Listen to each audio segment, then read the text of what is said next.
The words hung in the air between them, suspended like dust motes in the shaft of afternoon sunlight streaming through the office blinds. Marcus felt his world tilt on its axis as he stared at Katherine, his boss of 3 years, her green eyes filled with an emotion he couldn't quite place. The next Monday at work, they'd silently agreed to pretend it never happened. Katherine had been professional, if slightly more distant. Marcus had been relieved, convinced that any complication would threaten the stability he'd worked so hard to create for Lily. Life had continued, the moment filed away as a pleasant aberration, nothing more. Until today. "I'm pregnant," Katherine had said for the 3rd time, her knuckles white as she gripped the edge of her desk. "I know this isn't what either of us planned. I don't expect anything from you, Marcus. I just thought you should know." Marcus stared at her, his mind struggling to process her words. "How? I mean, we were careful." Apparently not careful enough. A ghost of a smile crossed her face before disappearing. "Look, I've thought about this a lot. I'm keeping the baby.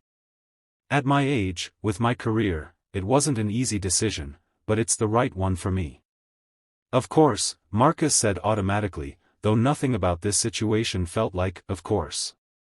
His thoughts raced to Lily, to their carefully balanced life, to the promises he'd made to himself about protecting her from any more upheaval. "I understand if you need time to process this," Katherine continued, her professional mask slipping back into place. "I don't need an answer today about your level of involvement. I just wanted to be transparent." "My level of involvement," Marcus repeated, the words feeling foreign in his mouth. "Katherine, this is... I need some time." She nodded, already reaching for a folder on her desk, signaling the end of the conversation. "Take the rest of the day. We can talk more when you're ready." Marcus walked out of her office in a daze, barely remembering to grab his coat and keys before heading to his car. His mind was a storm of conflicting thoughts as he drove to Lily's school, automatically following the route he'd taken hundreds of times before. As he waited in the pickup line, watching the stream of children pour out of the building, his phone buzzed with a text from Katherine. "I meant what I said. No pressure. This is my choice, and you're free to make yours." The message only intensified the chaos in his mind. What was the right thing to do? What would this mean for Lily? For his job? For the careful balance he'd maintained for 5 years? When Lily bounded into the car, her dark curls bouncing and her backpack nearly as big as she was, Marcus forced a smile. "Hey, Lilipad. How was school?" "We learned about butterflies," she announced, buckling her seatbelt with the independence she'd recently insisted upon. "Did you know they taste with their feet? That's so gross." Marcus laughed despite himself, her enthusiasm momentarily pushing aside his turmoil. "That is pretty gross. What else happened today?" As Lily chattered about her day, Marcus drove home on autopilot, nodding and responding at appropriate intervals while his mind continued to race. By the time they arrived home, he'd made exactly one decision: he wouldn't make any decisions tonight. Tonight was for Lily, for their normal routine, for the stability he'd promised her. After dinner, homework, bath time, and 2 bedtime stories, Lily had negotiated a second with the skill of a seasoned diplomat. Marcus sat on the edge of her bed, watching her eyelids grow heavy. "Daddy," she murmured, already half asleep. "Yes, sweetheart. Are you sad about something?" Marcus felt his heart constrict. Children were perceptive in ways adults often forgot. "Not sad, exactly. Just thinking about some grown-up stuff." "Is it hard grown-up stuff?" He smiled, brushing a curl from her forehead. "Yeah, it's pretty hard. When I have hard kid stuff, you always say to sleep on it and things look better in the morning." "That's very good advice," Marcus said, leaning down to kiss her forehead. "I think I'll take it." "Good," Lily yawned. "Love you, Daddy." "Love you too, Lilipad. More than all the stars." After Lily fell asleep, Marcus sat at his kitchen table with a cup of tea that grew cold as he stared into space. His mind kept returning to Julie, to the day he'd come home to find her gone, to the years of raising Lily alone. He'd done it once. The thought of another child, another responsibility, another person depending on him, it was overwhelming. But this wasn't just any child. This was his child. With Katherine. Katherine, who had never shown any interest in having a family. Katherine, whose 5-year plan had always been about career advancement, not diapers and daycare. Katherine, who was his boss, for heaven's sake. The complications seemed endless. Would they try to have a relationship? Co-parent separately? How would this affect his job? What would he tell Lily? Sleep, when it finally came, was fitful and filled with dreams of crying babies and disappearing women. Morning brought no clarity, just the usual rush of getting Lily fed, dressed, and off to school. As he drove to work, Marcus realized he couldn't avoid Katherine or this conversation any longer. They needed to talk, really talk, about what happened and what came next. He found her in the break room, pouring a cup of tea instead of her usual coffee. When she saw him, she froze momentarily before recovering her composure. "Good morning," she said, her tone carefully neutral. "Can we talk?" Marcus asked quietly. "Not here. Maybe lunch?" Katherine nodded. "There's a cafe 2 blocks down. Meet me in the lobby at noon." The morning crawled by, Marcus staring at spreadsheets without seeing them, his mind rehearsing and discarding opening lines for their conversation. By noon, he'd settled on honesty as his only viable approach. They walked to the cafe in silence, ordered sandwiches neither of them would eat, and found a quiet corner table. "I've been thinking about what you told me," Marcus began, his hands wrapped around his water glass. "And I want you to know that I'll support whatever decision you make. But if you're keeping this baby, then I want to be involved. Fully involved." Katherine's eyes widened slightly. "You don't have to say that, Marcus. I meant what I said about not expecting anything. I know you did. But this isn't about expectations. It's about what's right." He took a deep breath. "When Lily's mother left, I promised myself I'd never let my daughter feel abandoned or unwanted. I can't father a child and not be part of their life. I just can't. Even if it complicates everything. Your life with Lily, your job, everything."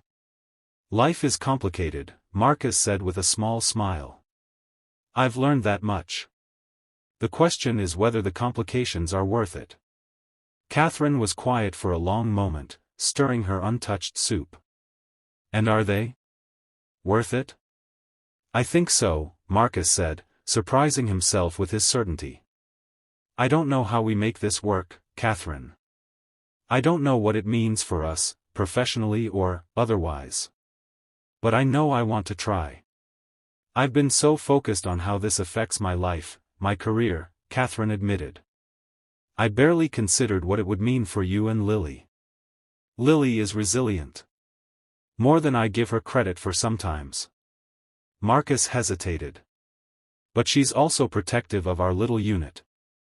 It might take time for her to adjust to the idea." "Of course," Katherine nodded. "We should take this slowly. Figure out one step at a time. Starting with how to handle work," Marcus suggested. "I'm assuming HR will need to be informed at some point." Katherine grimaced. "Eventually. Though technically, there's no policy against what happened. We're both consenting adults, and while I'm your supervisor, the company only requires disclosure for ongoing relationships." "Is that what we have?" Marcus asked quietly. "An ongoing relationship?" The question hung between them, weighted with possibilities neither had allowed themselves to consider. "I don't know," Katherine answered honestly. "I never planned for any of this, Marcus. A baby, possibly upending my career trajectory, definitely changing my life plans. And you?" She paused. "You weren't part of the equation either." Yet here we are. Here we are, she echoed. They spent the rest of lunch discussing practical matters, doctor's appointments, timeline for telling people at work, how and when to tell Lily. By the time they walked back to the office, they had the outline of a plan, if not all the details. At Katherine's office door, Marcus paused. Would you like to come to dinner on Friday? Nothing fancy, just, meet Lily properly. Not as my boss, but as... As what? Katherine asked when he trailed off. As someone important in my life, Marcus finished. Someone who's going to be important in our lives. Katherine's smile was small but genuine. I'd like that. The next few days passed in a blur of work and careful preparation. Marcus had told Lily that a friend from work was coming to dinner, someone special he wanted her to meet. Lily, with a child's intuition, had immediately asked if it was a girlfriend. Not exactly, Marcus had hedged. She's a friend who might become more important in our lives.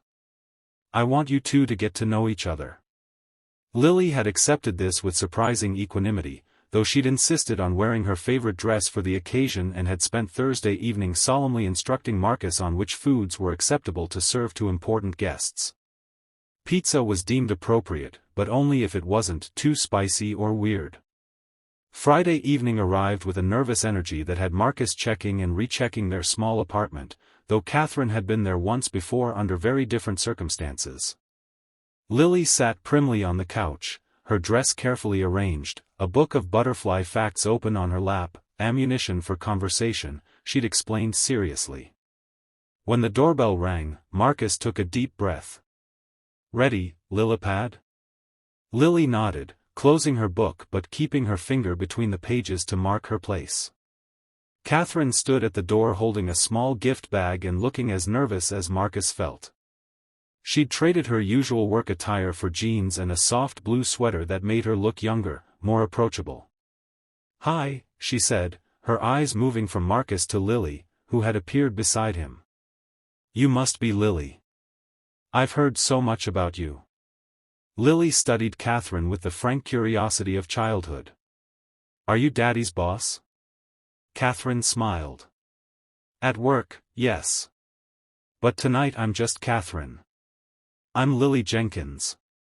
I'm 7 3/4. She extended her hand formally. Katherine solemnly shook it. It's very nice to meet you properly, Lily Jenkins, who is 7 3/4. I brought you something. She offered the gift bag. Lily looked to Marcus for permission before accepting it. Inside was a beautifully illustrated book about, of all things, butterflies. Daddy told me you're learning about them in school, Katherine explained. This was my favorite book when I was about your age. Lily's face lit up. Did you know they taste with their feet? I did. And did you know that some butterflies migrate thousands of miles? As Lily launched into butterfly facts, Marcus felt something tight in his chest begin to loosen. He led them to the kitchen, where pizza dough was ready to be topped, an activity he'd thought might break the ice. For the next hour, they created personalized pizzas, Lily gradually warming to Katherine, especially when she revealed a hidden talent for shaping pepperoni into flower patterns. Dinner was easier than Marcus had expected, the conversation flowing naturally between butterfly facts, Lily's school adventures, and Katherine's stories about growing up in San Francisco with parents who owned a bookstore. By the time they'd finished eating, Lily was showing Katherine her collection of rocks and shells, explaining the origin of each with great seriousness. After Lily went to bed, with Katherine invited to listen to one of the bedtime stories, the adults sat in the living room with glasses of wine neither had touched. She's amazing, Marcus, Katherine said softly. So smart and confident. She liked you, Marcus replied. The butterfly book was inspired. Lucky guess. I was terrified she'd hate me on sight. Lily doesn't hate anyone. Except possibly Brussels sprouts. They shared a smile, the tension of the evening finally dissipating. So what happens now? Katherine asked, setting down her untouched wine. Now we take it one day at a time, Marcus said. Figure out how to be parents together, even if we're not together. And if we wanted to be? Katherine's question was so quiet he almost missed it. Marcus looked at her, really looked at her, seeing not his boss or the mother of his unborn child, but the woman who had somehow slipped past his carefully constructed defenses. I think, he said slowly, that would be the most complicated option of all. I've never been afraid of complicated, Katherine replied. Just of making the wrong choice. And what does your gut tell you about this choice? Katherine placed a hand on her still flat stomach.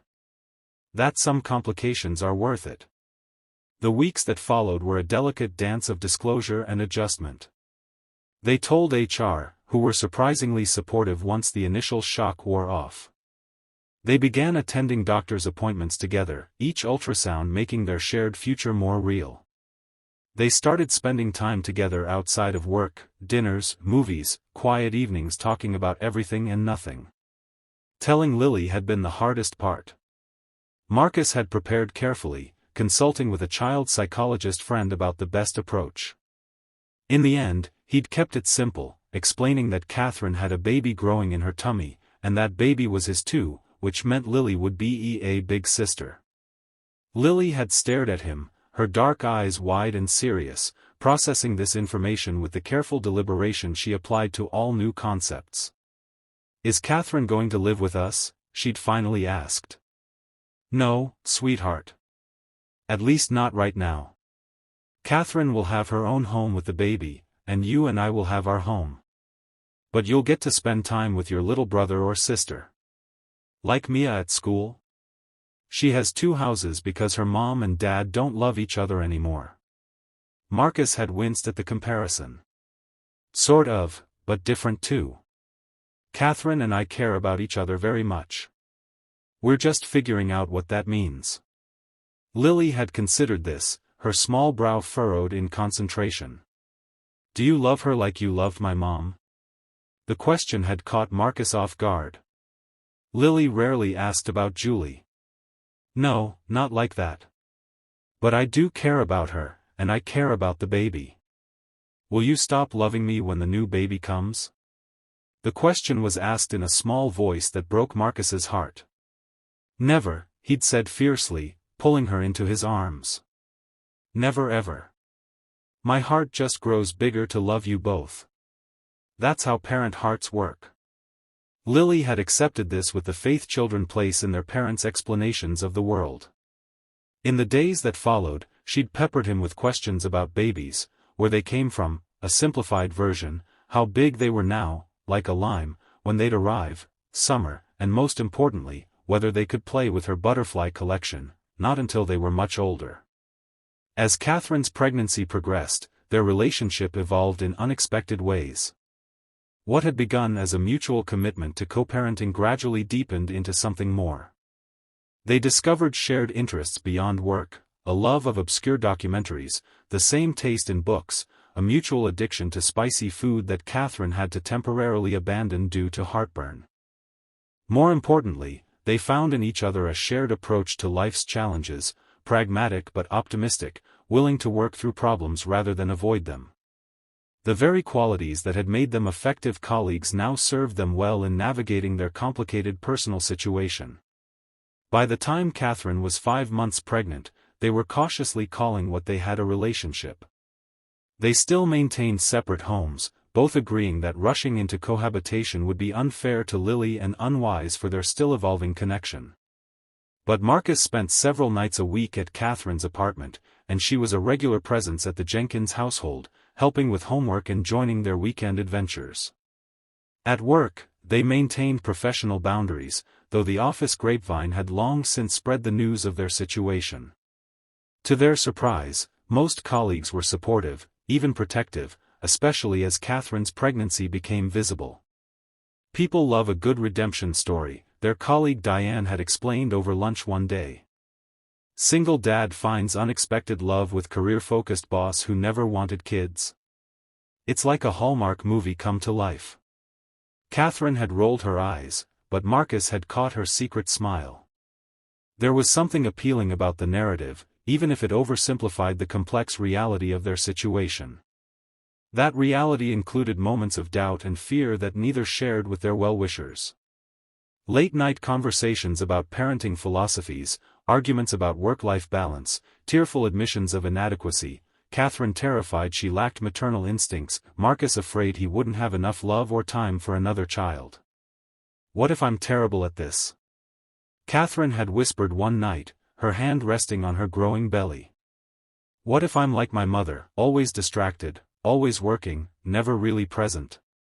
"You won't be," Marcus had assured her, though he couldn't know for certain. "The fact that you're worried about it means you're already different." "But what if biology wins out? What if I'm just not wired for motherhood?" Marcus had taken her hand then. "No one is wired for parenthood, Katherine. We all just figure it out as we go, making mistakes and hopefully learning from them. And you won't be doing it alone." His words had comforted her, just as her practical problem-solving had often calmed his anxieties about balancing work, Lily, and a new baby. They were learning to be each other's support system, filling in the gaps in each other's coping mechanisms. When Katherine went into labor 3 weeks early, that support system was put to the ultimate test. Marcus had been in a client meeting when his phone buzzed with her text, "Don't panic, but my water just broke. Heading to hospital. Meet me there." The next 12 hours were a blur of hospital corridors, medical terminology, and Katherine's surprising creativity with expletives during contractions. Marcus had called Mrs. Patel to stay with Lily, promising to update her as soon as there was news.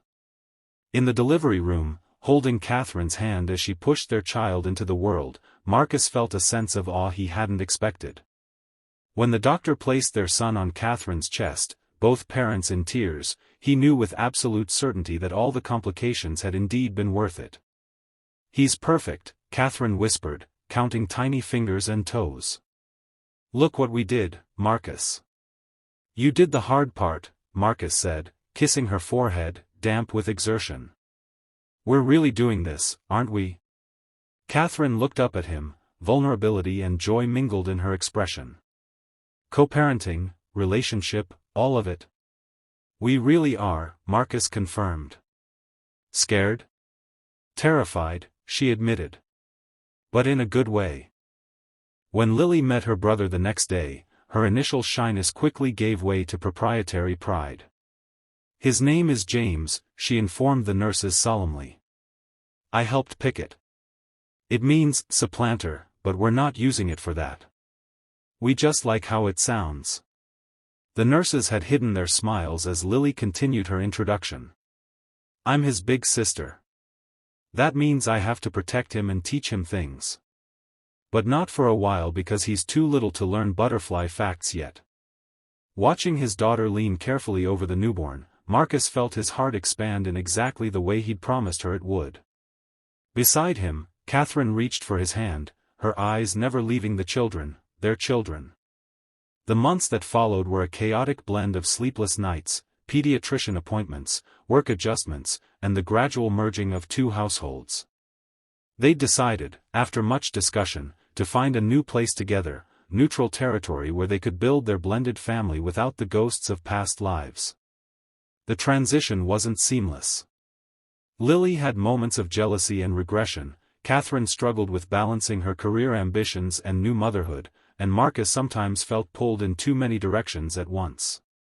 There were arguments about parenting styles, disagreements about household management, and the occasional longing for the simpler lives they'd left behind. But there were also moments of pure joy that made the struggles worthwhile: James's first smile, Lily's proud announcement that she'd taught him to high-five, family movie nights with popcorn and pillow forts. They were building something new together, something none of them had expected but all now cherished. On James's first birthday, as they watched the children play in the backyard of their new home, Katherine turned to Marcus with a thoughtful expression.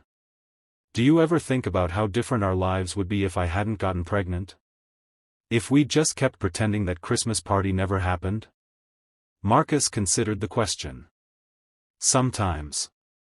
I'd probably still be in my old apartment, still convinced that Lily and I were better off on our own. You'd probably be running the company by now. Katherine laughed. Possibly. Or maybe I'd still be working 60-hour weeks, wondering why success didn't feel the way I thought it would. Do you regret it? Marcus asked, the question he'd never dared voice before.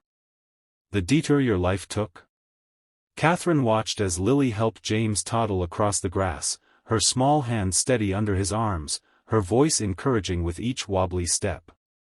Not for a second, she said softly. This isn't the life I planned, but it's the one I needed. The one we all needed, I think. Marcus slipped his arm around her waist, pulling her close. Who would have thought that the words, "I'm pregnant," could lead to all this? Not me, Katherine admitted.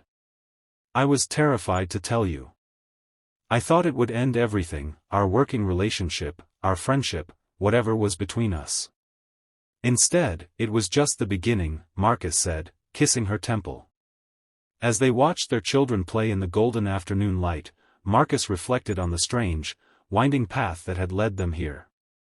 From colleagues to co-parents to partners, they'd navigated each transition with a mixture of fear and hope, never certain of the outcome but committed to the journey. Life rarely followed a straight line. Sometimes it took unexpected detours, sudden turns that seemed like disasters in the moment but led to destinations you never knew you were seeking. His boss's whispered confession had been such a turn, terrifying, complicated, life-altering. And absolutely worth it. If this story touched your heart, please consider liking this video and subscribing to our channel. Life's unexpected turns often lead to our greatest blessings, and we'd love to share more stories that remind us of this beautiful truth. Sometimes the things we never saw coming become the things we can't imagine living without.